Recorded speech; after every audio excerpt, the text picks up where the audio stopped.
Good morning, my dear students. I am Namita Pant and I am a lecturer in English from Government Girls Polytechnic, Dehradun. And as you all know that we have been discussing the syllabus of ECS second semester. And here I am again with you to discuss the topic memorandum writing. It is one of the topics that has been included in your syllabus. So let's do this memorandum writing. What is memorandum and how is it written and what are the advantages of writing this? Let's find out more about it. Okay, let's move forward. See, a memo or a memorandum is a written document you in businesses used to communicate an announcement or notification. It's gone back. Let me move back. See, what does it say? A memo or a memorandum is a written document. So, first of all, it's very important to understand that all these things that we are talking about, they are written form of communication. They are not verbal. ठीक है no I should not say verbal. They are not non-verbal. They are in a written format, so they are all formal means of communication. ठीक है. सो memorandum क्या होता है? एक written document होता है जो कि बिजनेस में यूज किया जाता है. किस लिए? कोई अनाउंसमेंट या नोटिफिकेशन को कम्युनिकेट करने के लिए. ठीक है. In this presentation, we'll try to understand what a memo is and demonstrate how to assemble the standard parts of a memo in a way that is clear and concise. Now, what are we going to do here? हम ये समझेंगे कि memo होता क्या है और कैसे उस मेमो को असेंबल किया जाता है, कैसे उसे लिखा जाता है, वो भी देखेंगे यहाँ पे. And how do we do that? In a very clear and concise way, we'll try to understand what a memo is. Okay. Let's move forward. A memo is a short message that is typically used to communicate official business policies and procedures within a company. Now, what do the memos do? They are usually written to communicate official business policies. ठीक है. Company के अंदर ही, within. Now you have to note down that it is not outside. It does not, the memos don't go out of the companies.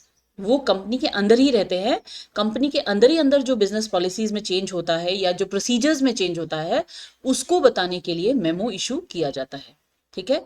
Memos are usually meant as a mass communication to all members of an organisation rather than a one to one personal message, one on one personal message.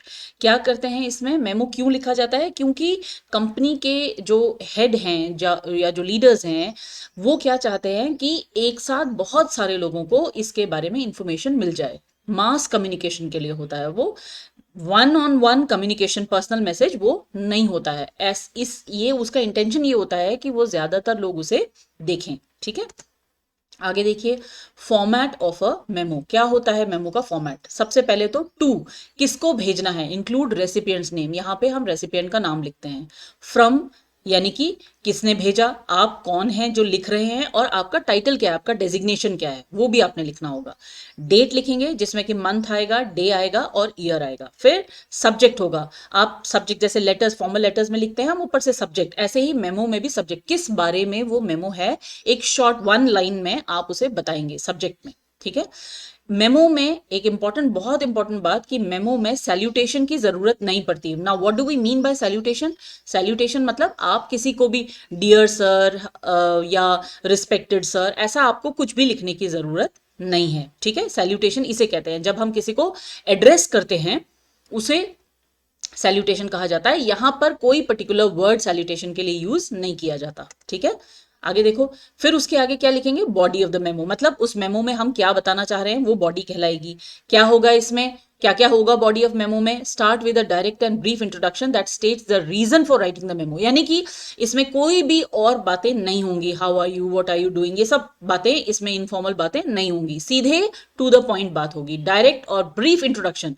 Direct भी होगा और साथ ही साथ क्या होगा, बहुत brief होगा, बहुत छोटा सा होगा, जिसमें कि ये पर्पस लिखा होगा, रीजन लिखा होगा कि मेमो क्यों दिया जा रहा है, मेमो क्यों इशू किया गया है. Provide concise but detail information to the reader. Concise माने शॉर्ट होनी चाहिए लेकिन डिटेल्ड भी होनी चाहिए. सारी इंफॉर्मेशन उतनी सी बात में आ जानी चाहिए. ठीक है. रीडर को सब कुछ पता चल जाना चाहिए कि ये मेमो क्यों आया है. ठीक. And end with a clear closing and call to action. दोनों चीजें, क्लियर क्लोजिंग होनी चाहिए कि अब मेमो खत्म हो रहा है, ये बिल्कुल क्लियरली पता चल जाना चाहिए, कुछ भी बात अधूरी नहीं रहनी चाहिए. और दूसरी बात, call to action. What action is to be done, what action is expected by the writer of the memo, that should be written very clearly. क्या किया जाना है, क्यों इशू किया गया है वो तो बता दिया, अब इस पे फर्दर एक्शन क्या होना है वो भी उस मेमो में साफ साफ लिखा होना चाहिए, ठीक है। आगे देखिए, how is a memo different from a letter. Earlier I was telling you कि लेटर में बहुत सारे डिफरेंसेस होते हैं मेमो और लेटर में। देखो यहां पर हम देख लेते हैं क्या क्या डिफरेंस है। The memo is different from that of a letter, naturally different है। A memo moves from one department to another और from one employee to another, एक डिपार्टमेंट से दूसरे डिपार्टमेंट में मेमो जो है मूव करता रहता है। जबकि लेटर क्या होती है, किसी पर्टिकुलर के लिए इशू की जाती है और वही उस लेटर को रिसीव करता है, वही पढ़ता है ना। ये डिफरेंस हो गया मेमो में, ठीक। It is necessary to write the name of the person who writes the memo and the person who receives the memo and the designation और department of both the persons. Now जब हम memo लिख रहे होते हैं तो उसमें हम जिसको भेज रहे हैं उसका नाम, जिसने भेजा है उसका नाम, उसका डेजिग्नेशन, उसका डिपार्टमेंट, सब कुछ लिखा होना चाहिए। receiver, the sender and the receiver should both be addressed with their proper designations and the name of the department. Okay, the memo should also have reference numbers. reference number मतलब refer to this. आप पिछला संज्ञान लीजिए, कौन सा हमने ऐसा issue किया था जिसमें हमने ये बात बोली थी, इसलिए उसको कहते हैं रेफरेंस नंबर। किसी और किसी और लेटर का, किसी और मेमो का रेफरेंस भी उसमें होना चाहिए, या इस मेमो का कौन सा नंबर है वो भी उसमें लिखा होना चाहिए। A memo must use the words from and to. From किसको, किसने, कौन भेज रहा है, किसको मतलब किसने भेजा है, और टू माने किसको जा रहा है, मतलब the sender and the receiver. The sender must put his signature at the end of the memo. There should be a proper signature. Not only the signature, the designation also. It must be dated and written in a direct style. बिल्कुल direct होना चाहिए उसको लिखने का तरीका, और dated होना चाहिए, डेट होना चाहिए उसमें। It should be as brief as possible, जितना छोटा हो सकता है उतना छोटा होना चाहिए। अब लेटर क्या होता है, जबकि letter is written for mass media advertisements. जो फॉर्मल लेटर्स होते हैं वो एडवर्टाइजमेंट्स के लिए, मास मीडिया के लिए यूज कर सकते हैं, पर्सनल कॉन्टैक्ट्स में यूज कर सकते हैं, या किसी प्रोडक्ट के सेल के लिए भी यूज किया जा सकता है। इन अ मेमो नो सब्सक्रिप्शन और कॉम्प्लीमेंट इज रिटन। सब्सक्रिप्शन या कॉम्प्लीमेंट मतलब आप जब स्टार्ट कर रहे हैं तब भी कोई फॉर्मल बात नहीं बोलनी है आपने, और ना फिर कोई compliment, thanking you in advance, ये सब कुछ भी, कॉम्प्लीमेंट कोई भी नहीं आना, ठीक है।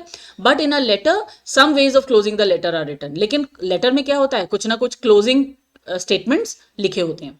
अ letter must contain address of the sender, date, employer's name and address, salutation. Salutation इसका एक बहुत इंपॉर्टेंट पार्ट है लेटर का, मैंने आपको बताया, डियर सर, रिस्पेक्टेड सर, ये सब सैल्यूटेशन कहलाता है। लेकिन मेमो में सैल्यूटेशन नहीं होता, बॉडी होती है, कॉम्प्लीमेंट्री क्लोज होता है। देखो फिर यहां पर डिफरेंस हो गया, कॉम्प्लीमेंट्री क्लोज मेमो में नहीं होता। वहां पर कॉम्प्लीमेंट्री क्लोज मतलब थैंकिंग यू, ठीक है, in expectation of a favourable reply, ये सब कॉम्प्लीमेंट्री क्लोज कहलाते हैं। तो मेमो में कॉम्प्लीमेंट्री क्लोज नहीं होता, लेटर में कॉम्प्लीमेंट्री क्लोज होता है। Signatures and enclosures if any, अगर एनक्लोजर्स हैं, संलग्न लगने हैं, कोई और रेफरेंस के साथ हमने उसमें कुछ लगाना है तो वो भी उसमें लेटर्स में हो सकते हैं। A memo does not contain several details whereas a letter contains the subject in detail. Memo में बहुत शॉर्ट और ब्रीफ लिखा होता है, जबकि लेटर में उतना ज्यादा शॉर्ट नहीं होता, बल्कि वो सब्जेक्ट को डिटेल में डिस्कशन किया जाता है, ठीक है। Now see advantages of a memo. Memo के कुछ एडवांटेजेस है। It is very brief. सबसे बड़ी बात तो ये है कि लेटर का ही जैसा है लेकिन बहुत ही छोटा है। It is very brief. It is conversant. Conversant means the details of the address, the sender, the subject and the date all are mentioned in it. The numbers are also put. कौन से number का memo है ये भी लिखा होता है ना। इसको टाइप भी करा जा सकता है, इसको रिटन फॉर्म में भी किया जा सकता है, ठीक है। It can be useful for future reference, of course it can be kept saved in a file, है ना, ताकि फ्यूचर में कभी जरूरत पड़े तो उसको हम यूज कर सके। It is inexpensive because it moves within the department और within an organisation, so it's very inexpensive. आप इसको सॉफ्ट कॉपी में भी लिख सकते हो, है ना, तो उसे सेव कर सकते हो वहां पे, स्टेशनरी की भी जरूरत नहीं है कभी कभी। तो इट सेव्स टाइम, बहुत छोटे से मैसेज से जो भी बातें बतानी होती हैं वो पता चल जाती है, so it is helpful in saving the time. It is clear, concise and courteous. बिल्कुल साफ साफ लिखा होता है, शॉर्ट लिखा होता है, और बहुत कर्टियस लैंग्वेज मतलब बहुत ही मैनर्ड वे में लिखा होता है। So these are all the advantages of writing a memo. बहुत शॉर्ट में मैंने आपको बताया, क्योंकि what I have been watching is that you don't get to write a memo in exam. आपको एग्जाम में मेमो लिखने को नहीं आएगा। Difference between memo and a letter, what are the advantages of writing a memo, how what is the format of a memo, ऐसे आपके questions exams में आएंगे। So I hope with the help of this presentation you will be able to write down something very positive when you get a question in this particular topic, and I hope you do all well in your exams. All the best from my side, and good luck to all.